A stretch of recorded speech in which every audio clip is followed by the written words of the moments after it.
doing. Okay. I'm going to start with a clip about my topic, which is hoarding. You might want to close it right, put that card down. Play the cards down, Linda. Oh, You're in the way. Don't turn the light off for the video. There we go. Okay.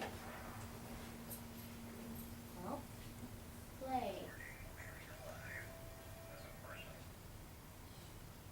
Is it up all the way? Doing this from weird angle. Yeah, it's not up all the way. There you go.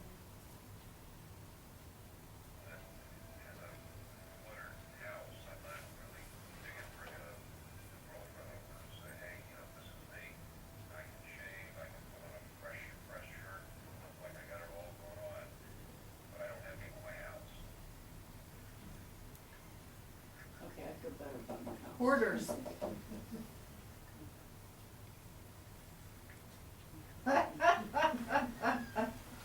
There's a chair back in the corner. Oh my goodness.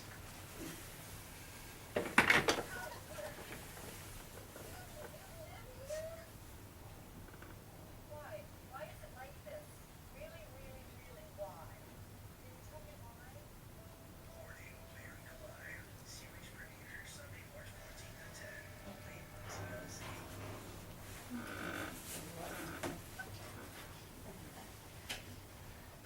Well, that's just a small introduction to what hoarding is. Hoarding is when you collect random items that have no real monetary value, like maybe just trash. And as you can see in the pictures there, he had mountains of it. It made it unlivable, hard to function, and it makes it hard to function in society if you're living like that. The people that do this, they don't actually see this as a problem for them.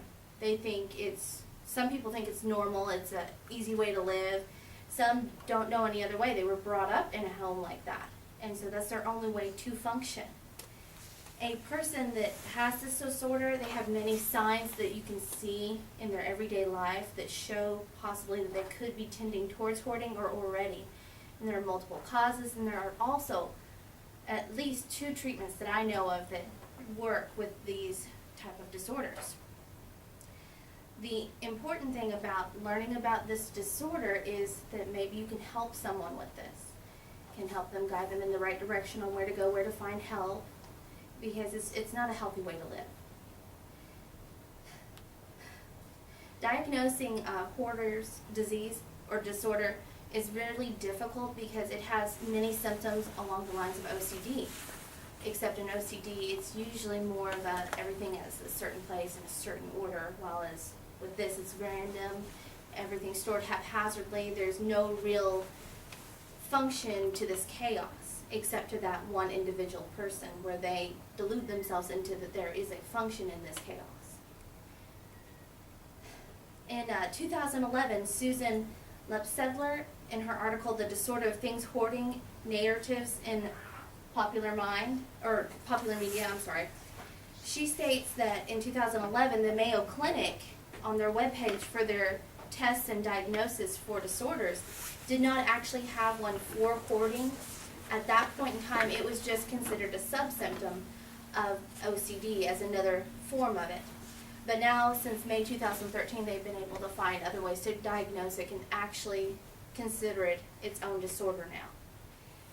The American Psychiatric Association says that the disorder starts more likely in teens in their years, when they're starting to learn who they are and what they're capable of. And for some, that's a very hard and trying time, and to them, they may feel it's easier to handle things if they have more what they're familiar with closer to them, their childhood items, things that brought back a safety to them. In a few of the hoarding episodes that I had seen in the past, younger, usually women I saw, were in their mid-20s, early 30s, and they would go through and they'd show you one whole room or 2 or 3 were just childhood possessions, stuffed animals, papers, old posters, just anything that was from their childhood. And they said those were their favorite places. It's where they felt safe. And for some people, that's how they cope with losses, tragic events. Some of what the Psychiatric Association had said that causes this is maybe traumatic events through whether it's a loss of a loved one, a parent, a husband, a wife, something that triggers this as I need to fall back into a safety zone. It's a coping mechanism for some people. Another way is some people, it's through environment. They were brought up in this, it's the only way they know. And for some, there have been small, through Susan Lepsedler's article, she states that there are some doctors that have diagnosed actual neurological problems that explain this idea. In her article, she didn't give me a lot to go off of how they found out and what it was, but she stated that there were neurological reasons that caused this. In Kimberly Miller's book, it's a memoir called Coming Clean. She's a woman, grew up as a child in a home of a hoarder, her father. And throughout the book, she states about different things, how she didn't understand how it was wrong. It was just how she was raised.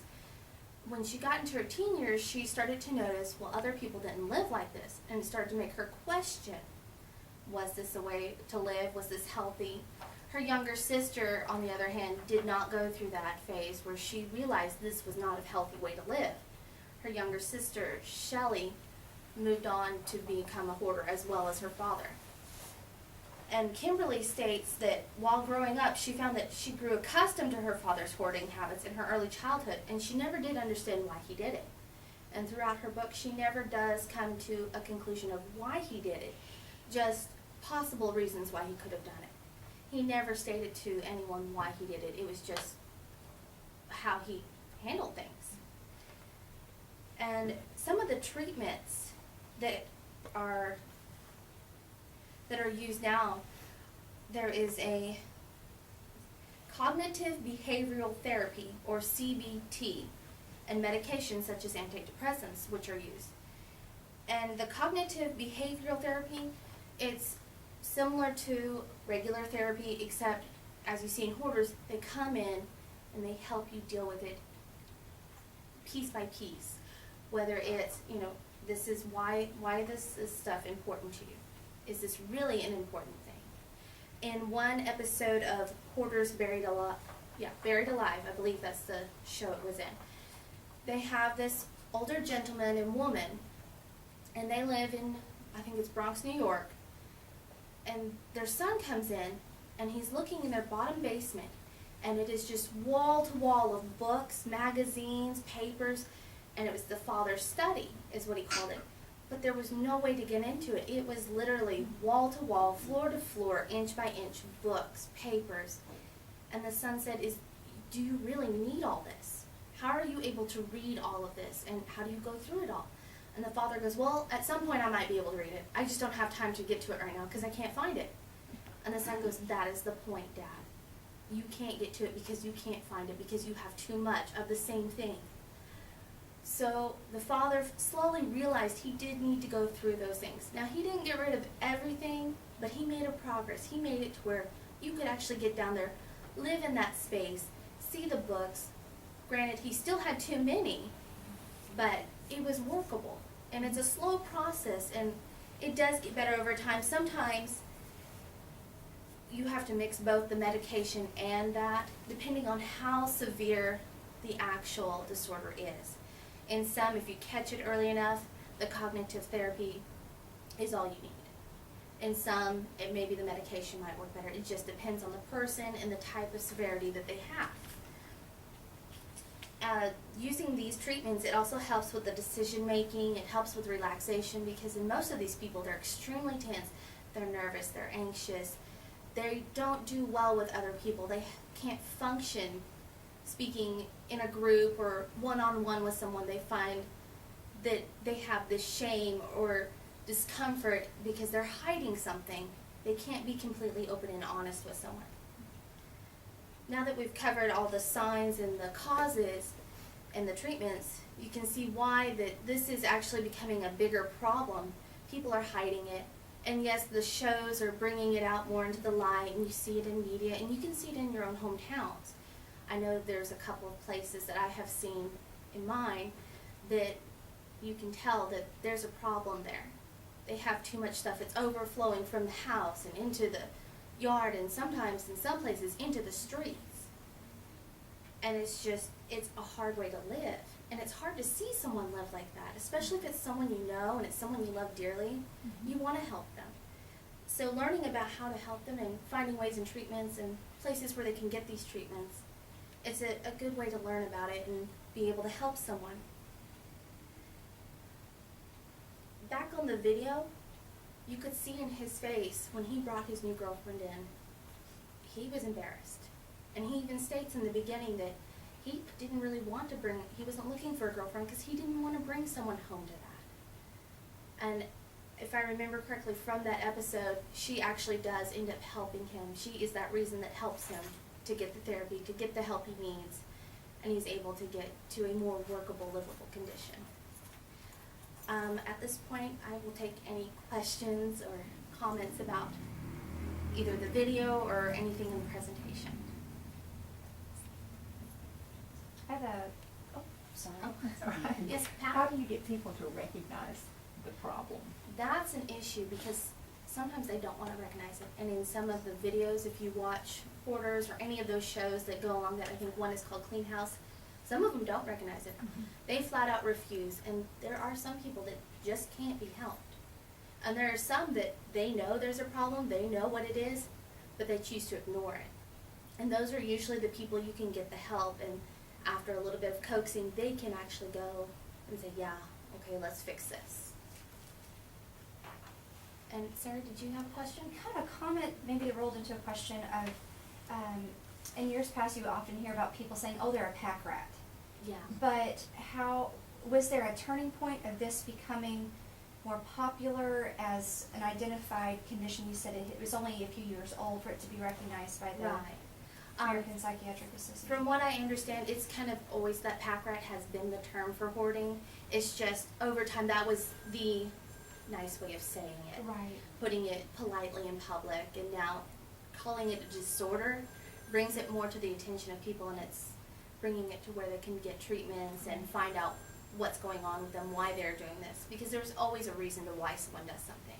Right. Okay.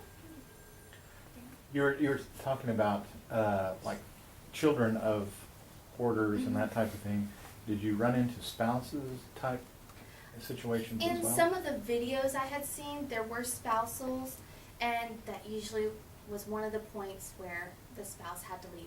The marriage ended because of this hoarding. The other person wouldn't compromise, could not see their problem, the issue, and the other person couldn't handle it. Now in some, that was what helped them to overcome and to get that help, because they were given that ultimatum: if you don't fix this, I can't live like this, I have to go. Thank you. On the cognitive behavior, how long does that, the effectiveness, how long does that last? It also depends on the person. It's kind of like regular therapy, just depending on the person, how they take it in, how it's applied to their lives. For most of the instances that I have seen, it works fairly well, and it stays almost constant. Of course, there's a little relapse, we're all human. But for the most part, they're able to live a more stable and social life. Without ongoing Right. counseling? Some of them take ongoing counseling just to keep them in line and make sure they're on track, because some people do need that constant, are you doing this? Almost like a sponsor. But from some of them, they were able to continue on their own with the help of their family or friends, just some kind of support system. As long as they had the support, most of the ones I had seen had actually tapered off the therapy. Without a relapse? Right. Okay. Well, you mentioned medication.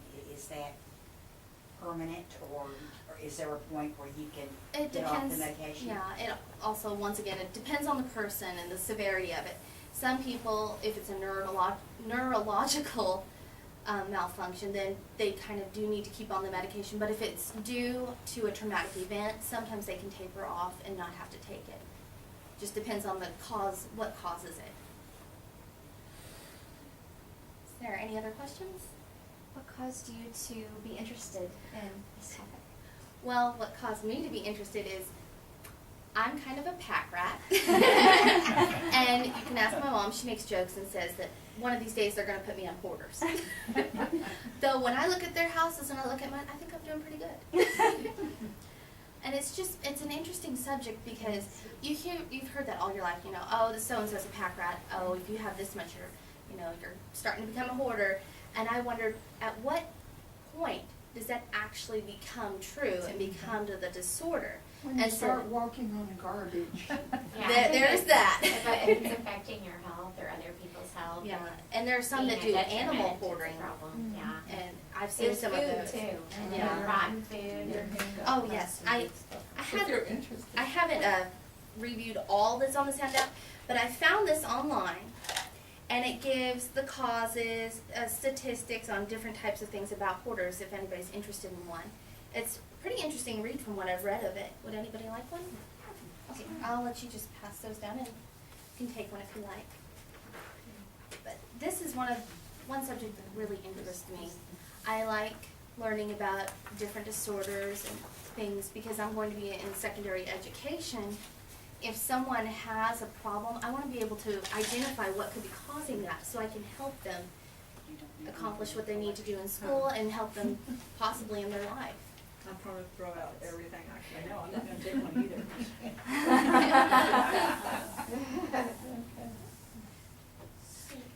Any comments or? One of the shows I saw combined compulsive shopping with compulsive hoarding. And that's I forget where that is. Oh, yeah. I mean, it's one thing to hoard the don't garbage need it, or but- things Yeah. that And come there's into your several house. episodes like that. To that go I've out and seen. actually fetch it in. Yeah. I saw one where her house was basically condemned because it was unlivable. Mhm. Yeah, there was a video clip I had looked at that, and I thought of showing that one, but it was 5 minutes long. I didn't think we'd want to sit for 5 extra minutes through a video. There've been a number of shows and like documentaries and that sort of thing about hoarders, and some of them are more sympathetic. Some of them actually seem to be a little like voyeuristic, maybe. Yeah. Do you think that as it becomes recognized more as a psychiatric disorder instead of a lifestyle choice, that the portrayal of hoarding in the media will change? Do you think I'm it is hoping. changing? I think it's changing a little bit, and not so much as you can tell, because most of them are more voyeur, and they're like, this is the new lifestyle. But there are some, like Buried Alive, where they are really trying to show you this is a disorder, this is a problem, here are the causes, you need to work through it. And it's more like watching a therapy session go on. And I'm starting to see more of those than I am. I think it was the original Hoarders might have been what was similar to that. And I wasn't very fond of that. I didn't like exploiting these people because I knew there was a problem there. It wasn't a lifestyle choice. In their mind it might have been, but in reality there was a cause to it. There was an issue that they weren't facing or resolving. And that was something that they needed to be brought to light. And in some of those shows, they didn't do that. They were just showing how they lived, which was not a good style.